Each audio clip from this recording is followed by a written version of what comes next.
ধন্যবাদ। আজকে আমাদের সামনো বাজারে তীব্রমথার নির্বাচনী বাজার সভা আমাদের ক্যান্ডিডেট হংস কুমার ত্রিপুরা ওনার সমর্থনে আজকে এই বাজার সভা সভার মাননীয় সভাপতি ওয়াইটিএ প্রেসিডেন্ট থেকে শুরু করে টিডব্লিউএফ এর প্রেসিডেন্ট ওয়ারিয়ার্স এবং স্পেশালি ভাবে আমাদের এখানে আমাদের মোহনলাল চাকমা মহাশয়, আমাদের টিডব্লিউএফ এর নেত্রী এবং আমাদের এখানে আজকে যারা যারা বিভিন্ন রাজনৈতিক দল ছেড়ে আমাদের সঙ্গে আমাদের মহারাজা তথা আমাদের তীব্রমথাতে যে জয়েন করেছেন তাদেরকে আমি স্বাগত জানাচ্ছি। স্বাগত জানাচ্ছি তীব্রমথার পক্ষ থেকে এবং মহারাজের পক্ষ থেকে। আমি আজকে যারা যারা এখানে তীব্রমথাতে জয়েন করেছেন বিশেষ করে স্পেশাল ভাবে ধন্যবাদ জানাচ্ছি আনন্দ ত্রিপুরা সিপিএম এর অঞ্চল সম্পাদক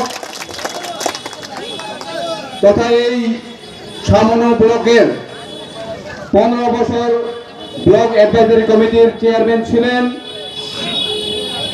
এবং আমি ধন্যবাদ জানাচ্ছি জনরাম রিয়াং, বিজেপি ডিস্ট্রিক্ট সেক্রেটারি আছেন, আমাদের শঙ্কর দেব বিজেপির বুথ মেম্বার এবং ভুবনশ্রী ত্রিপুরা এবং তাদের নেতৃত্বে 130 ফ্যামিলির 297 ভোটার আজকে আমাদের তীব্রমথা জয়েন করেছেন। তাদেরকে অসংখ্য অসংখ্য ধন্যবাদ জানাচ্ছি।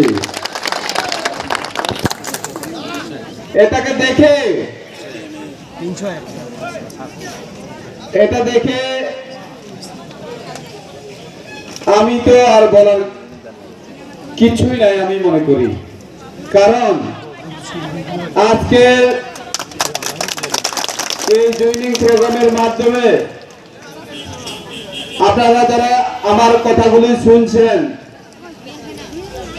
আমি যখন বাজার দিয়ে আসছিলাম তখন এই সভা থেকে বাজারে আমাদের তীব্রমথার সমর্থকরা বাজারের দিকে আছেন এবং যারা যারা এই বাজারের ক্রেতা বিক্রেতা সবাইকে আমার তীব্রমথার পক্ষ থেকে আপনাদেরকেও আন্তরিক শুভেচ্ছা এবং ভালোবাসা জানাচ্ছি।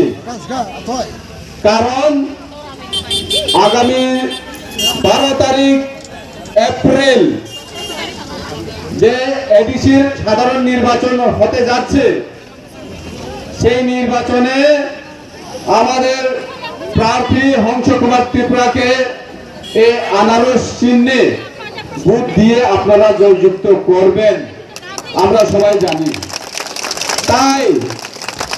তাই আজকে এই ছামনোতে আমরা যাদেরকে পেয়েছি, আমাদের মায়াবতী চাকমা থেকে শুরু করে মোহনলাল চাকমা থেকে শুরু করে আমাদের আনন্দ ত্রিপুরা, জনরাম রিয়াং, সবাইকে এই মঞ্চে দেখে আমার এটাই মনে হয়েছে যে আজকে হচ্ছে আমাদের বিজয় মিছিল। এই বিজয় মিছিল এটাই প্রমাণ করছে যে আমাদেরকে 17 তারিখের পরে আমাদের ক্যান্ডিডেট হংসবাবু কি দিয়া আমাদেরকে আমাদের সভা করে কি দিয়ে খাওয়াইবেন, এটা আমি প্রশ্ন করতে চাই হংসবাবুকে। কারণ আমরা উৎসব করতে লাগবো তো না, সেই উৎসবে আমাকে অবশ্যই নিমন্ত্রণ করবেন। আমি হংসবাবুকে কথা বলতে আসছে আজকে এখানে, কারণ আমরা এই সামরসিক নিশ্চিত রূপে আমরা জয় হতে যাচ্ছি।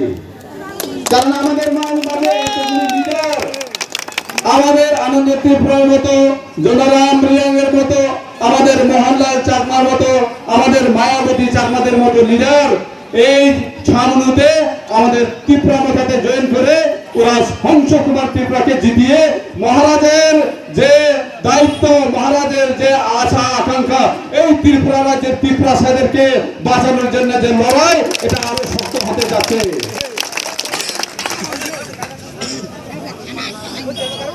আগে আমরা কি শুনতাম বিভিন্ন জায়গাতে, যাই হোক আঞ্চলিক পার্টির তারে আমাদের চাকমারা সাপোর্ট করে না, চাকমারা আঞ্চলিক দলে থাকে না। কিন্তু এই আঞ্চলিক দল, মহারাজার আঞ্চলিক দল, এই আঞ্চলিক দলের আজকে বিধানসভার মধ্যে যারা এঞ্জেল চাকমাকে মেরেছেন তাদের কথা এই ত্রিপুরা মথার নেতারা বলেছেন। আমাদের বন্ধুগণ যারা বাজারে বসে আমার বক্তব্য শুনছেন তাদেরকে আমি বলতে চাই, এই ত্রিপুরা মথা আছে বলে আমাদের ত্রিপুরা মথার এমএলএ দুইজন রঞ্জিত দেব বর্মা এবং পল দামসু, ওরাই আমাদের এঞ্জেল চাকমাকে যারা মেরেছেন সেই উত্তরাখণ্ডে, তাদের কথা বিধানসভার মধ্যে বলেছেন। এবং আমরা বিধানসভার মধ্যে অবিচুরি পর্যন্ত নেই। আমরা ত্রিপুরা রাজ্যের মানুষ যারা ত্রিপুরাসা, সেখানে আমাদের দেববর্মা, রিয়াং, জমাতিয়া, ত্রিপুরা, চাকমা, হালাম, মিজো, করই সবাই আছেন, মঞ্চম সবাই আছেন। আমাদের চেহারা সবাই জানে একই, কিন্তু আমাদের এঞ্জেল চাকমাকে যেভাবে উত্তরাখণ্ডে মারা হয়েছে, সেও তো কেউ ছেলে না, পেচারকোল থেকে গিয়ে উচ্চ শিক্ষায় শিক্ষিত হওয়ার জন্য পড়াশোনা করতে গিয়েছে। কিন্তু আমরাও ভারতীয়, আমাদেরকে ভারতীয় হিসাবে গণ্য করা হচ্ছে না। তাই আমরা নর্থ ইস্টের মানুষ, আমরা নর্থ ইস্টের মানুষও এখন একতা হতে যাচ্ছি। ওয়ান নর্থ ইস্ট আপনারা শুনেছেন, বুবাগ্রার যে ত্রিপুরা মথা দল আর আঞ্চলিক দল হচ্ছে না, এটা আমাদেরও, আমরা জাতীয় রাজনৈতিক দলে পরিণত হচ্ছি। সুতরাং আমাদের মোহনলাল চাকমা, মায়াবতী চাকমা থেকে শুরু করে সবাই এখন ত্রিপুরা মথাতে জয়েন করছেন। চিন্তা করবেন না, সবকিছু হবে। কে বিধানসভার মধ্যে আমাদের সর্বশিক্ষার কথা দলের এমএলএরা সেখানে কেন কথাগুলি তুলছেন না?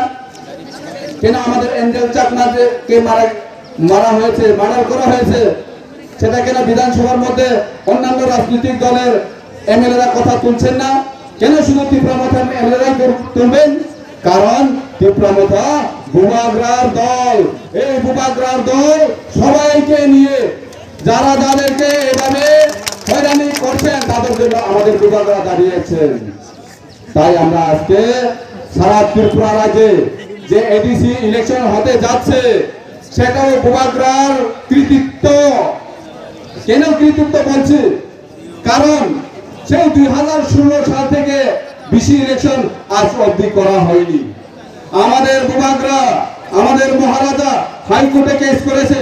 কেন ত্রিপুরা রাজ্যের আমাদের সামনে থেকে শুরু করে ধর্মনগর, সাবরুম, বিলুনিয়া সকল অংশের ত্রিপুরাসাদেরকে আমাদের ভারতের যে রাইট, ভারতের সংবিধানের মধ্যে যে অধিকার, ভোট দেওয়ার অধিকার, যে বিসি ইলেকশন করা হচ্ছে না কেন? তাই আমাদের মহারাজা হাইকোর্টে কেস করেছে। হাইকোর্টে কেস করার পর কোনো আমাদের উপকৃত হয়নি। তারপরে সুপ্রিম কোর্টে আমাদের মহারাজা কেস করার পরে আজকে এই জেনারেল ইলেকশন সময় মতো করতে হয়েছে। চেয়েছিল এই এডিসি ইলেকশন তাকে আরো পিছিয়ে নেবার জন্য, শুধু ভূভাগ্রার কারণে আজকে এডিসি জেনারেল ইলেকশনটা হতে যাচ্ছে। বিসি ইলেকশন, আমাদের বিসি অচল অবস্থায় আছে। পঞ্চায়েত সেক্রেটারিরা আমাদের মেম্বারদের কথা শুনছে না। সুতরাং তাই সুপ্রিম কোর্ট অর্ডার দিয়েছে মে মাসের মধ্যে, মনে রাখুন, মে মাসের মধ্যে আমাদের এই ভিলেজ কমিটি ইলেকশনটা হতে যাচ্ছে। সুতরাং আজকে হংস কুমার ত্রিপুরা জিতার পরে, বিজয় উৎসব করার পরে আমাদের আর বাড়িতে বসে থাকার কোনো উপায় নেই। কারণ বিসি ইলেকশনের জন্য আমরা আবার লড়াই করতে হবে এবং এই সামনের কেন্দ্রে যতগুলি আমাদের বিসি হবে সবগুলি বিসি আমাদের তীব্রতার বিসি হবে।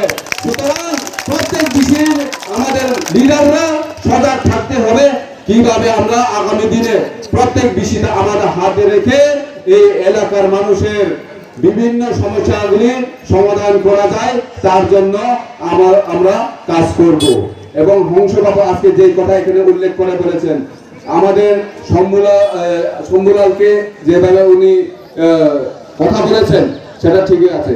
পরিবারতন্ত্র হলে যে কোনো রাজ্যে মানে যে কোনো পার্টি শেষ হয়ে যাচ্ছে। সুতরাং আজকে এখানে আনন্দ ত্রিপুরা, জনরাম রিয়াং, আমাদের মোহনলাল চাকমা, মায়াবতী চাকমা, ওদের কথা শুনেই উনি আপনাদের জন্য কাজ করবেন। যে এই কথা যে আজকে এই মঞ্চে বলেছেন সেটাই হচ্ছে অরিজিনাল লিডার, সেটাই হচ্ছে নেতা। নেতা মানে আমাদের জনগণ যে কোনো সমস্যার সম্মুখীন হয়ে থাকলে তাকে সাহায্য করা হচ্ছে আমাদের নেতাদের আসল দায়িত্ব। এবং আমার বিশ্বাস উনি ওই কাজগুলি অবশ্যই করবেন। কারণ এই অত্র এলাকার বিভিন্ন রাস্তাঘাট, বিভিন্ন পানীয় জল এবং আমাদের বিদ্যুতের ব্যবস্থা ভালো হচ্ছে না। কিন্তু আমরা আরেকটা বিষয় পরিষ্কার করতে চাই, বিভিন্ন সময় বিভিন্ন পত্র পত্রিকা এবং সোশ্যাল মিডিয়াতে আমরা দেখি যে জিজ্ঞেস করা হয় আমাদের সাধারণ মানুষদেরকে বিগত 5 বছরে এডিসি কি করেছেন, এডিসি এই 5 বছরে আপনাদের জন্য কি কি সাহায্য করেছেন। আমাদের সাধারণ জনগণদেরকে জিজ্ঞেস করা হয় রাজ্যে কে চালাইতেছে, রাজ্যটারে তো এডিসি চালাইতেছে না। তো এডিসি এই 5 বছরে যেভাবে বাজেট দেওয়া হচ্ছে, ত্রিপুরা রাজ্যের বাজেট হচ্ছে 32,000 কোটি, 33,000 কোটি, এডিসির বাজেট হচ্ছে মাত্র 600 কোটি। এই 600 কোটি দিয়ে কি করব? 600 কোটি দিয়ে বেতনের জায়গা 450-500 কোটি বাকি দিয়া কি করে যাব? এই সারা ত্রিপুরা এডিসি এরিয়া কত বড় এরিয়া, এত বড় এরিয়াটাকে আমরা, তাই মহারাজ বলছে আমরা এডিসিতে ক্ষমতা এলে ডাইরেক্ট ফান্ডিং আমাদেরকে দিতে হবে। ডাইরেক্ট কেন্দ্র থেকে ফান্ডিং না আসলে পরে আমাদের ত্রিপুরা রাজ্যের জনগণদেরকে যারা এডিসি এরিয়াতে বসবাস করছেন তাদের সুযোগ সুবিধা করা যাচ্ছে না। সুতরাং আমরা 12 তারিখে আমরা সকাল সবাই আমরা এই শুধু আমার এই বাজার সভার আমার সামনে বসে থাকা শুধু আপনাদেরকে নয়, বাজারে যারা আমার বক্তব্য শুনছেন, যারা ক্রেতা বিক্রেতা, সবাইকে অনুরোধ জানাচ্ছি আমাদের